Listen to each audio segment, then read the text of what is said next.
रायपुर से एक और बड़ी खबर, जहां पर दिल्ली रायपुर फ्लाइट में तकनीकी खराबी। फ्लाइट में सांसद विधायकों समेत कई यात्री फंसे। तकनीकी खराबी से इंडिगो फ्लाइट का गेट हुआ लॉक। एयरपोर्ट पर लैंड होने के 40 मिनट बाद खुले गेट। प्लेन में पूर्व सीएम भूपेश बघेल भी थे मौजूद।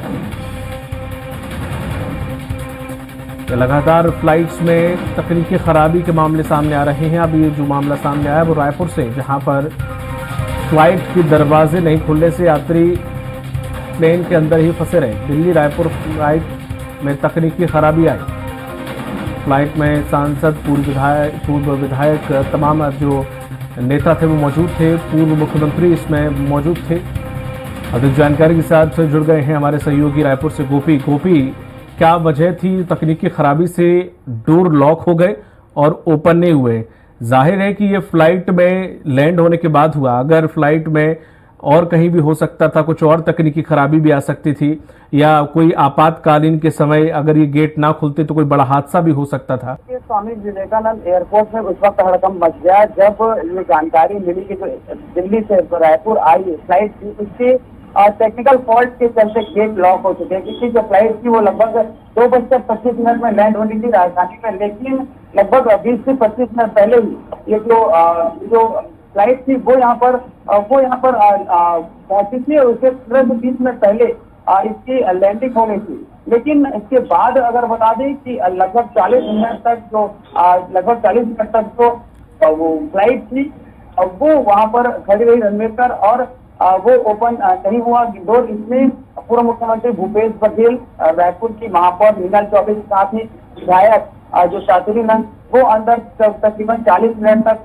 फंसे रहे। और इसकी जानकारी पूर्व मुख्यमंत्री भूपेश बघेल ने ही दी है। उन्होंने कहा है कि कोई मेजर प्रॉब्लम नहीं था, लेकिन डिस्प्ले में किसी तरह के कोई संकेत नहीं आने के कारण जो है वो गेट नहीं खोल पा रहे थे। उसके बाद वहां पर मौजूद इंजीनियर ने इस फ्लाइट की गेट खोली है, तो टेक्निकल फॉल्ट के चलते ये गेट नहीं खोल पाई। इस तरह की जानकारी आई। फिलहाल एयरपोर्ट अथॉरिटी, फिर इंडिगो जो प्रबंधन है, उनके द्वारा इस तरह की कोई अब तक इस पर बयान जारी नहीं किया गया है। लेकिन इसकी जानकारी पूर्व मुख्यमंत्री भूपेश बघेल के द्वारा दी गई है, जो दिल्ली से राजधानी रायपुर लगभग 2:30 बजे वापस लौटे हैं। और उनकी 2:30 बजे फ्लाइट पहुंचने के बाद भी लगभग 3 बजे बाहर से सवाल किए गए, तो उन्होंने ये तमाम जानकारियां जो है और वो साझा की है। हमने देखा है कि लगातार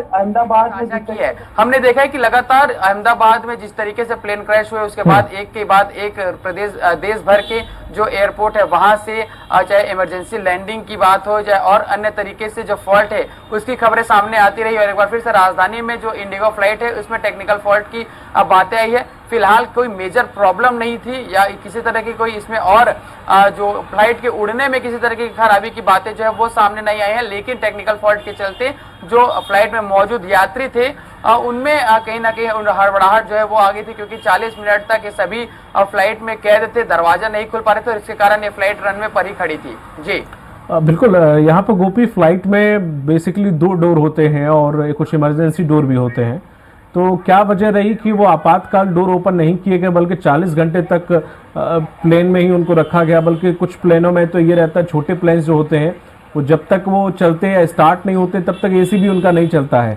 जी बिल्कुल, कि इमरजेंसी एग्जिट जो है वो भी फ्लाइट्स पर होती है, इमरजेंसी डोर। इसके साथ साथ जो नॉर्मल गेट थे उसके लॉक हो जाने के बाद सभी यात्रियों ने संयम बनाए रखा। प्रबंधन जो थी फ्लाइट में उन्होंने सभी को जो संयम बनाए रखा, और उसके कारण सभी ने जो मेन डोर थे उनके खुलने का इंतजार किया, क्योंकि जो फ्लाइट थी वो दिल्ली से उड़कर रायपुर पहुंच चुकी थी और सभी सुरक्षित थे। इसलिए किसी तरह की कोई हड़बड़ाहट या इस पर कोई जो एक्शन है वो नहीं लिए गए। इंजीनियर के द्वारा डोर खोले गए और उसके बाद ही सभी जो यात्री थे वो एक एक करके बाहर आए। उसके बाद जानकारी जो है पूर्व मुख्यमंत्री भूपेश बघेल ने दी।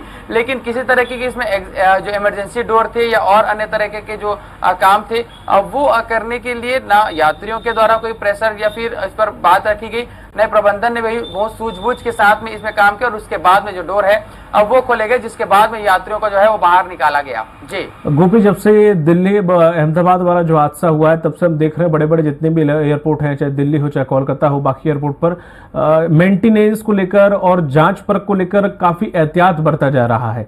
तो क्या रायपुर एयरपोर्ट पर ऐसे कुछ हालात देखने को मिल रहे हैं कि हर फ्लाइट की जो पहले जो जांच होती थी उससे कहीं गुना ज्यादा अब परीक्षण करने के बाद ही फ्लाइट टेक ऑफ या फिर लैंड होने के बाद पूरी इंस्पेक्शन हो रहा है। बिल्कुल, जिस तरीके की दुखद घटना और दर्दनाक हादसा जो अहमदाबाद में हुआ, एयर इंडिया की फ्लाइट जिस तरीके से क्रैश हुई, उसके बाद सभी के मन में एक सवाल उठते हैं फ्लाइट में बैठने से पहले। तो उससे कहीं ना कहीं जो सभी प्रबंधन है, चाहे हम इंडिगो की बात करें, एयर इंडिया की बात करें, विस्तारा की बात करें, तो सभी जो है वो इसे लेकर मुस्तैद हो चुके हैं। एयर इंडिया उड़ने से पहले सभी जो फ्लाइट है वो फ्लाइट उड़ने से पहले सभी की जांच जो है वो परख की जाती है।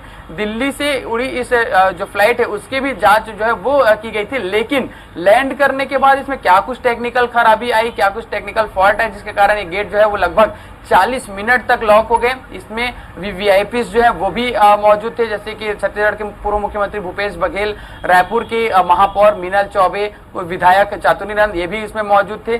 तो इसकी भी अब जो है वो जांच की जा रही है कि आखिर क्या कारण रहा जिसके कारण ऐसी क्या फॉल्ट आई जिसके कारण जो गेट है वो नहीं खुले, और उसके बाद में लगभग 40 मिनट तक का इंतजार या उन यात्रियों को करना पड़ा। तो इसकी भी जांच जो है वो आने वाले समय में की जाएगी। फिलहाल ये प्रारंभिक जानकारी है कि टेक्निकल कुछ ऐसी टेक्निकल फॉल्ट थी जिसके कारण डोर जो है वो लॉक हुए थे, और फ्लाइट में किसी तरह की और जो तकलीफ है वो इसमें सामने नहीं आई थी। जी, तमाम महत्वपूर्ण जानकारी साझा करने के लिए धन्यवाद आपका।